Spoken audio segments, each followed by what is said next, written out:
அனைவருக்கும் வணக்கம். Welcome to Mrs Nithya kitchen. இன்னைக்கு நம்ம வந்து ஈவினிங் ஸ்நாக்ஸ் ரெசிபி தான் பார்க்க போகிறோம். நான் வந்து கொண்டக்கடலை ஊற வச்சுருக்கேன். இந்த கொண்டக்கடலையில் பக்கோடா பண்ண போகிறேன். ரொம்ப டேஸ்ட்டாக இருக்கும். என் ஃப்ரெண்டுக்கிட்டேருந்து நான் கற்றுக்கிட்ட இந்த ரெசிபியை நான் இன்றைக்கி உங்கள் கூட ஷேர் பண்ணிக்க போகிறேன். 2 கை அளவுக்கு கொண்டக்கடலை எடுத்துகிட்டு நான் ஓவர் நைட்டே நான் வந்து ஊற வச்சு எடுத்திருக்கேன்.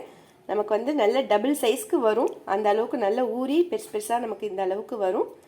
இப்போ இதை வந்து நம்ம குக்கரில் வேக வச்சுக்க போகிறோம். தண்ணி எல்லாம் வடிய வச்சுட்டு நான் குக்கரில் சேர்த்துக்கிறேன். இப்போ நான் வந்து குக்கரை எடுத்திருக்கேன். அதில் நம்ம தண்ணியை எல்லாத்தையும் வடிய வச்சுட்டு கொண்டக்கடலையை நான் வந்து சேர்த்துக்கிறேன்.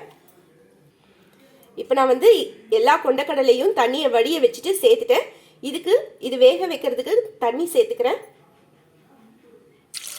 இது மூழ்கிற அளவுக்கு நம்ம வந்து தண்ணி விடணும். அப்போ தான் நமக்கு நல்ல வெந்து வரும். கூடவே இதுக்கு தேவையான அளவு உப்பும் சேர்த்துடலாம். கண்டிப்பாக நம்ம வந்து உப்பையும் சேர்த்துடணும். அப்போ தான் நமக்கு இந்த கொண்டக்கடலையில் உப்பு இறங்கி நமக்கு இந்த பக்கோடா டேஸ்ட் வந்து நல்லாயிருக்கும். இப்போ நான் வந்து குக்கர் மூடிட்டு வெயிட்டையும் வச்சுட்டேன். ஒரு 4 விசில் வந்து நான் ஆஃப் பண்ணிக்க போகிறேன்.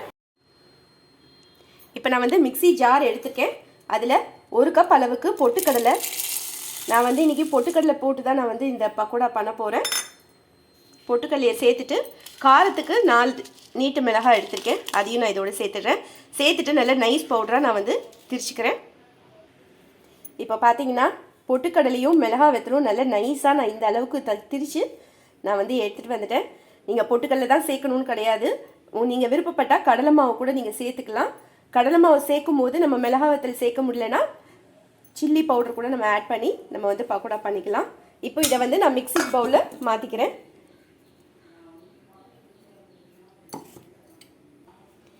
இந்த மாதிரி பொட்டுக்கடலை மாவில் செஞ்சு பாருங்கள். டேஸ்ட் ரொம்பவே நல்லாயிருக்கும். கடலை மாவோட பொட்டுக்கடலை மாவு நல்லாயிருக்கும். அதனால் நான் இதை வந்து சேர்த்துருக்கேன். இது கூட பெரிய வெங்காயம் 1 பொடிசாக கட் பண்ணி வச்சுருக்கேன். அதையும் இதோட சேர்த்துடுறேன். இதுக்கு அடுத்ததாக நான் வந்து அரைச்சி எடுத்துக்க போகிறேன். ஒரு 10 பூண்டு உரித்து எடுத்து வச்சுருக்கேன். ஒரே ஒரு நீட்டு பச்சை மிளகாய், இஞ்சி வந்து ஒரு சின்ன துண்டாக 3 துண்டு இஞ்சி எடுத்து வச்சுருக்கேன். இது எல்லாத்தையும் நான் மிக்ஸி ஜாரில் போட்டு நல்லா தண்ணி எதுவுமே விடாமல் ஒரு கோர்ஸாக நான் வந்து திரித்து அரைச்சி எடுத்துக்க போகிறேன். மிக்ஸி ஜாரில் பச்சை மிளகாய், இஞ்சி, பூண்டு இதையும் நல்லா பல்ஸ் மோடில் வச்சு ஒரு திருப்பிடுறேன். இப்போ பார்த்தீங்கன்னா இந்த மாதிரி நான் வந்து நல்ல ஒரு கோர்ஸாக நான் வந்து திரித்து எடுத்து வச்சுருக்கேன். இதையும் நம்ம வந்து சேர்த்துடலாம். இஞ்சி, பூண்டு, பச்சை மிளகாய் விழுதியும் சேர்த்தாச்சு.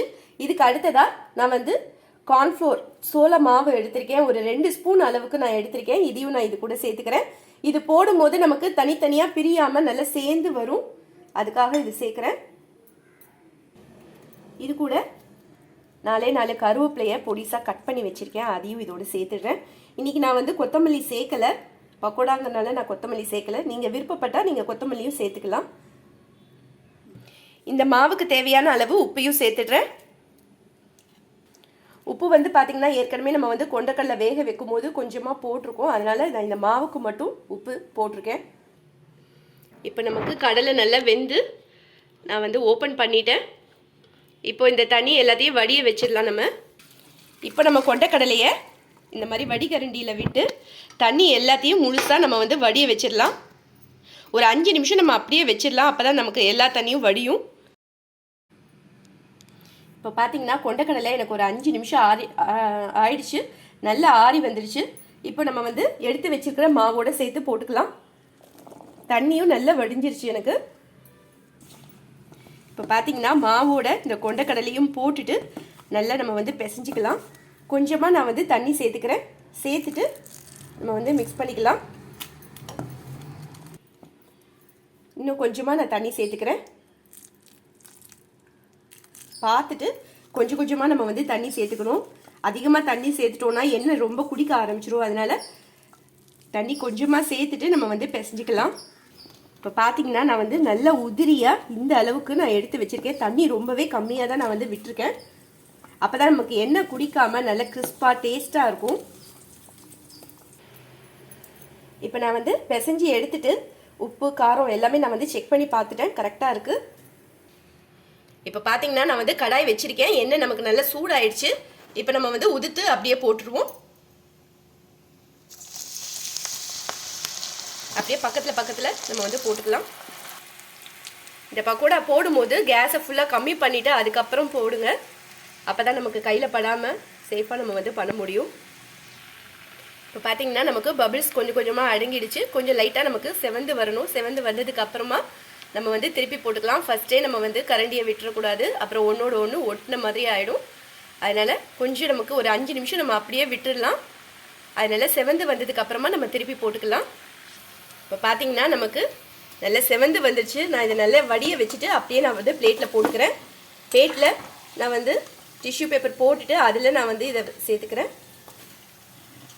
இப்போ நான் வந்து அடுத்ததும் இந்த மாதிரி சேர்த்துடுறேன். ரொம்ப ரொம்ப டேஸ்ட்டாக இருக்கும். இந்த மாதிரி ரெசிபி இது வரைக்கும் நீங்கள் ட்ரை பண்ணலைன்னா கண்டிப்பாக நீங்கள் ட்ரை பண்ணி பாருங்கள். ரொம்ப ரொம்ப டேஸ்ட்டாக இருக்கும். இப்போ அடுத்ததும் பார்த்தீங்கன்னா நமக்கு செவந்து வந்துட்டுருக்கு. திருப்பி போட்டுடலாம். இப்போ பார்த்தீங்கன்னா நமக்கு நல்லா செவந்து வந்துடுச்சு. இந்த அளவுக்கு நமக்கு செவந்து வந்ததுக்கு அப்புறமா நம்ம வந்து எடுத்துடலாம். இப்போ இதை வந்து நல்ல எண்ணெயை வடிய வச்சுட்டு நான் வந்து அப்படியே பிளேட்டில் மாற்றிக்கிறேன். இப்போ நான் வந்து எண்ணெயை வடிய வச்சுட்டு எல்லாத்தையும் நான் சேர்த்தாச்சு. லாஸ்ட் பேட்சும் நான் வந்து சேர்த்துடுறேன். நம்ம இது வந்து கொஞ்சம் கொஞ்சமாக தான் நம்ம வந்து போட்டு பண்ண முடியும். நம்ம கொஞ்சமாக போடும் போதே நமக்கு மேலே முடிய ஆயில் வந்து அப்படியே நுரைச்சிட்டு வந்துடும். அதனால் கொஞ்சமாக போட்டு நம்ம இதை வந்து எடுத்துக்கணும். நம்ம கொண்டக்கடலை வெந்து நம்ம இது பண்ணுறதுனால சீக்கிரமாக நமக்கு வந்து ஃப்ரை ஆகிடும். இதை சிம்மில் வச்சுட்டு போட்டுட்டு அதுக்கப்புறம் நம்ம வந்து கேஸை வந்து கொஞ்சம் பெருசாக்கிட்டு நல்லா பொரிய விட்டுடலாம். இப்போ இது வந்து நல்லா செவந்து வரட்டும். நம்ம திருப்பி போட்டுக்கலாம். இப்போ பார்த்தீங்கன்னா நமக்கு நல்லா செவந்து வந்துடுச்சு. அப்படியே நான் வந்து இதை திருப்பி போட்டுட்டேன். நமக்கு மறுபக்கமும் நல்லா செவந்து வரணும். பார்த்தீங்கன்னா நமக்கு 2 பக்கமும் நல்லா செவந்து வந்துடுச்சு. இந்த அளவுக்கு நல்லா ஃப்ரை ஆனதுக்கு அப்புறமா நல்ல எண்ணெயை வடிய வச்சுட்டு நான் வந்து இதை சேர்த்துக்கிறேன். அவ்வளோதான், நம்மளுடைய சுவையான கொண்டக்கடலை பக்கோடா சென்னா 65 எப்படி வேணால் சொல்லலாங்க. ரொம்ப ரொம்ப டேஸ்ட்டாக இருக்கும். கண்டிப்பாக நீங்கள் இதை ட்ரை பண்ணி பாருங்கள். இதை வந்து அப்படியே சாப்பிட்டுக்கலாம். வேணும்னா நம்ம பக்கத்தில் சாஸ் கூட வச்சுக்கலாம். ட்ரை பண்ணி பார்த்துட்டு எப்படி இருக்குன்னு மறக்காமல் சொல்லுங்கள். இந்த வீடியோ கண்டிப்பாக பிடிச்சிருக்கும்னு நினைக்கிறேன். அப்படி பிடிச்சிருந்தா மறக்காமல் லைக் பண்ணுங்கள், ஷேர் பண்ணுங்கள், கமெண்ட் பண்ணுங்கள். மிஸ்ஸஸ் நித்யா கிச்சனுக்கு சப்ஸ்கிரைப் பண்ணிக்கோங்க. தேங்க்ஸ் ஃபார் வாட்சிங்.